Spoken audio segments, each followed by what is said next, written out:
अब देखो यार, अगर तुम लोग विल ऑस्प्रे के फैन हो तो ये वीडियो तुम्हारे लिए होने वाली है, क्योंकि ऑल इन पर ऑस्प्रे किसको फेस करेंगे इसको लेकर फाइनल रिपोर्ट आ चुकी है। एईडब्ल्यू के दो बड़े रेसलर के कॉन्ट्रैक्ट जल्द ओवर होने वाले हैं। एईडब्ल्यू के ऑल इन के बाद कोनोसुके ताकेशिता एईडब्ल्यू को लीव करेंगे, तो गाइज वहीं एईडब्ल्यू के ऑल इन के अगेंस्ट गोल्डबर्ग का फाइनल मैच कंफर्म हो चुका है। तो गाइज चलिए बिना किसी देरी के शुरू करते हैं इस वीडियो को, और सबसे पहले बात करेंगे hall of famer bill Goldberg की। गाइज यहाँ पर ये बात तो हम सभी लोगों को मालूम है, जहाँ 2025 में जॉन सीना उनका रिटायरमेंट लेने वाले गए, वहीं सेम ईयर के अंदर गोल्डबर्ग भी इस साल के अंदर उनका लास्ट मैच रसल करेंगे। और पिछले काफी लंबे टाइम से इस चीज को लेकर रूमर चल रही है कि एईडब्ल्यू जिस दिन उनका ऑल इन पे पर व्यू करेगी उसी दिन के ऊपर डब्ल्यूडब्ल्यूई के Saturday night main event show के ऊपर गोल्डबर्ग का लास्ट मैच होगा। और अब यहाँ पर ये ऑफिशियली कंफर्म हो चुका है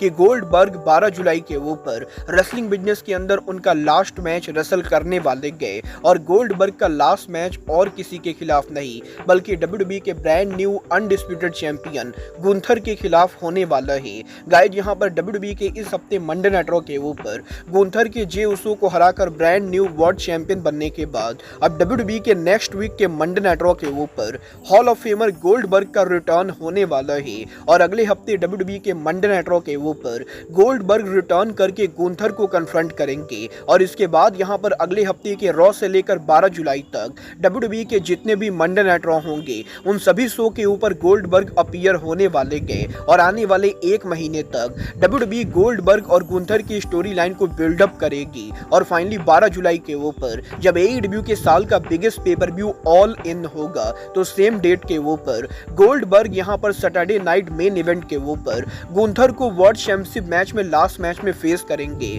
और इस चीज को लेकर रिपोर्ट आ रही है कि वैसे तो डब्ल्यूडब्ल्यूई कंपनी इस मैच को बिना टाइटल के भी कर सकती थी, बट डब्ल्यूडब्ल्यूई कंपनी एईडब्ल्यू के ऑल इन के हाइप को डाउन करने के लिए इस मैच को टाइटल के लिए करने वाली गए। और बेसिकली यहां पर गोल्डबर्ग के लास्ट मैच में गुंथर को फेस करने की वजह से डब्ल्यूडब्ल्यूई ने जे उसो को जल्द टाइटल को हरवा दिया है। और अगर यहां पर गुंथर गोल्डबर्ग को लास्ट मैच में नहीं फेस करते तो जे उसो का टाइटल रन और लंबा होने वाला था। बट डब्ल्यूओएन ने यह कंफर्म कर दिया है कि ट्रिपल एच ने लास्ट वीक के ऊपर यह डिसीजन लिया कि जे उसो गुंथर से उनके वर्ल्ड टाइटल को हारेंगे, ताकि गोल्डबर्ग का फाइनल मैच यहां पर और ज्यादा हाइप क्रिएट कर सके और डब्ल्यूडब्ल्यूई के अंदर गोल्डबर्ग उनके लास्ट मैच के अंदर वर्ल्ड चैंपियनशिप के लिए कंपीट करे। वेल देखना दिलचस्प होगा कि अब जबकि गोल्डबर्ग का फाइनल मैच एईडब्ल्यू के ऑल इन के साथ हेड टू हेड जाने वाला है, तो एग्जैक्टली यहां पर किस शो को लेकर ज्यादा हाइप होती है और क्या यहां पर गोल्डबर्ग के लास्ट मैच के अंदर वो यहां पर गुंथर को हराकर वर्ल्ड चैंपियन बनते हैं या नहीं।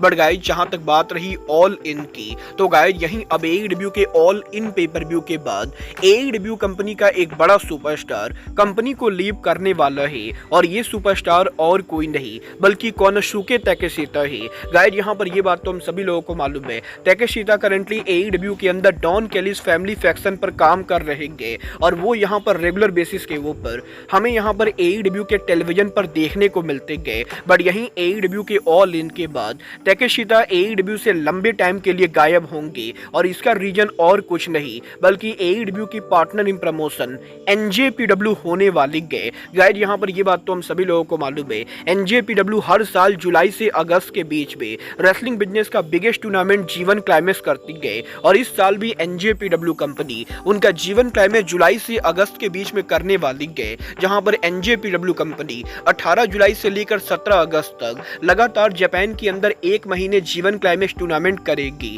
और लास्ट ईयर ताकेशिता के जीवन क्लाइमेक्स में कंपीट करने के बाद कोनोसुके ताकेशिता इस साल के जीवन क्लाइमेक्स के भी हिस्सा होने वाले गए। और ये ऑलरेडी कंफर्म हो चुका है कि एनजेपीडब्ल्यू के इस साल के जीवन क्लाइमेक्स के अंदर भी कोनोसुके ताकेशिता हमें कंपीट करते हुए दिखाई देंगे। और क्योंकि ताकेशिता एईडब्ल्यू के साथ साथ एनजेपीडब्ल्यू के भी कॉन्ट्रैक्ट के अंदर है, तो इसीलिए यहाँ पर एईडब्ल्यू कंपनी के ना चाहते हुए भी ताकेशिता को जीवन क्लाइमेक्स में जाना पड़ेगा। और इसकी वजह से एक महीने तक हमें यहाँ पर ताकेशिता एईडब्ल्यू के अंदर देखने को नहीं मिलेंगे। बल देखना दिलचस्प होने वाला है कि कोनोसुके ताकेशिता के अलावा एईडब्ल्यू के और कौन से रेसलर्स होते गए जो इस साल जीवन क्लाइमेक्स के अंदर कंपीट करते गए, और रेसलिंग बिजनेस का वो कौन सा रेसलर होता है जो इस साल जीवन क्लाइमेक्स को जीतकर अगले साल टोक्यो डोम को मेन इवेंट करता है। बट गाइस चलिए फिलहाल आगे बढ़ते और बात करते हैं AEW में रेसलर्स के कॉन्ट्रैक्ट के ओवर होने की। गाइस यहाँ पर ये बात तो हम सभी लोगों को मालूम है 2025 में AEW के बहुत सारे रेसलर्स के कॉन्ट्रैक्ट ओवर हो रहेंगे और मैक्सिमम रेसलर्स के कॉन्ट्रैक्ट के ओवर होने के बाद AEW रेसलर्स को री साइन नहीं कर रहेंगे और मलाकाई ब्लैक, मीरो सरैया सहित काफी सारे रेसलर्स के कंपनी को लीव करने के बाद अब AEW के दो और ओरिजिनल रेसलर्स के कॉन्ट्रैक्ट जल्द ओवर होने वाले गए और ये दोनों रेसलर और कोई नहीं बल्कि AEW के फॉर्मर टैग टीम चैंपियन दी प्राइवेट पार्टी गए। गाइड यहाँ पर अगर आप लोग AEW को 2019 से फॉलो कर रहे हो तो आपको पता होगा कि प्राइवेट पार्टी AEW के अंदर AEW के one of the original wrestlers में से एक है जो यहाँ पर कंपनी के फाउंडेशन से ही AEW के साथ काम कर रहे गए और लगभग यहाँ पर 6 सालों तक AEW के लिए काम करने के बाद अब प्राइवेट पार्टी का भी AEW कॉन्ट्रैक्ट जल्द ओवर होने वाला है और अगर यहाँ पर टोनी खान प्राइवेट पार्टी को री साइन नहीं करते गए तो पॉसिबली प्राइवेट पार्टी भी ऑल एलीट रेसलिंग को लीव करेंगे। वाला आपको क्या लगता है टोनी खान को प्राइवेट पार्टी को री साइन करना चाहिए या नहीं? आप लोग मुझे कमेंट करके बताएंगे। बट गाइस चलिए फिलहाल आगे बढ़ते और बात करते हैं AEW सुपरस्टार विल ऑस्प्रे की।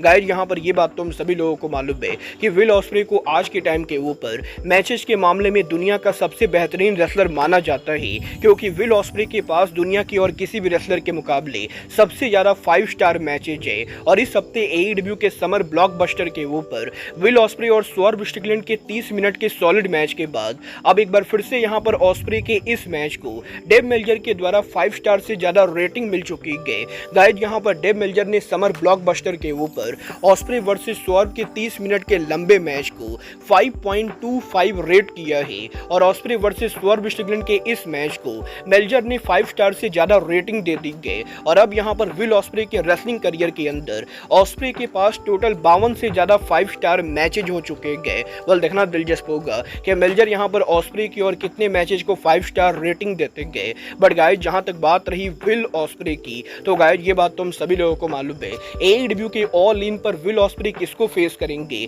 इसको लेकर हर हफ्ते कोई ना कोई नई स्टोरी सामने आती गई और जहां ओवन कप टूर्नामेंट के फाइनल के पहले इस चीज को लेकर रूमर चल रही थी कि ऑस्प्रे ऑल इन के मेन इवेंट पर जॉन मॉक्सली को फेस करेंगे। वहीं 2 हफ्ते पहले इस चीज को लेकर रूमर चल रही थी कि ऑस्प्रे स्वर्व स्ट्रिकलैंड को ऑल इन पर फेस करेंगे और लास्ट वीक इस चीज को लेकर रिपोर्ट सामने आई कि ऑस्प्रे पॉसिबली स्वर्व के साथ टीम अप करते हुए दी हर्ट सिंडिकेट को ऑल इन पर टैग टीम चैंपियनशिप के लिए चैलेंज करेंगे और अब यहां पर इस चीज को लेकर रिपोर्ट आ रही है कि विल ऑस्प्रे AEW के ऑल इन के ऊपर स्वर्व स्ट्रिकलैंड के साथ टीम अप तो करेंगे बट ऑस्प्रे और स्वर्व का ये मैच हर्ट सिंडिकेट के साथ ना होकर बल्कि द यंग बक्स के साथ होने वाला है। और वैसे तो AEW के ओरिजिनल प्लान के हिसाब से टोनी खान विल ऑस्प्रे को ओवन कप टूर्नामेंट जिताने वाले थे और ओरिजिनली हैंगमैन एडम पेज और स्वर्व स्ट्रिकलैंड AEW के ऑल इन पर यंग बक्स को फेस करने वाले थे बट AEW के अंदर लास्ट मिनट के ऊपर विल ऑस्प्रे की जगह हैंगमैन एडम पेज के ओवन कप टूर्नामेंट को जीत जाने के बाद अब टोनी खान यहां पर उनके प्लान्स के अंदर मेजर चेंज कर रहे गए और अब यहां पर ऑल इन के ऊपर हैंगमैन की जगह विल ऑस्प्रे यहां पर यंग बक्स को फेस करेंगे और AEW के ऑल इन के ऊपर हमें यहां पर swerve Strickland will osprey versus young बक्स के बीच में टैग मैच देखने को मिलने वाला है। वाल देखना दिलचस्प होगा कि AEW के अंदर ये जो टैग मैच होता है ये मैच यहां पर नॉर्मल टैग मैच होता है या इस मैच के अंदर AEW कोई स्टिपुलेशन ऐड करती गए। वाल आपको क्या लगता है AEW के biggest pay per view all in के ऊपर ऑस्प्रे और स्वर्व जैसे मेजर स्टार्स का टैग मैच में कम्पीट करना टोनी खान का सही डिसीजन है या नहीं? आप लोग मुझे कमेंट करके बताएंगे। बट गाइज अब आज के इस वीडियो में बस इतना ही। मैं मिलता हूं आपसे अपने अगले वीडियो में। बट गाइज तब तक के लिए goodbye, good night and bang.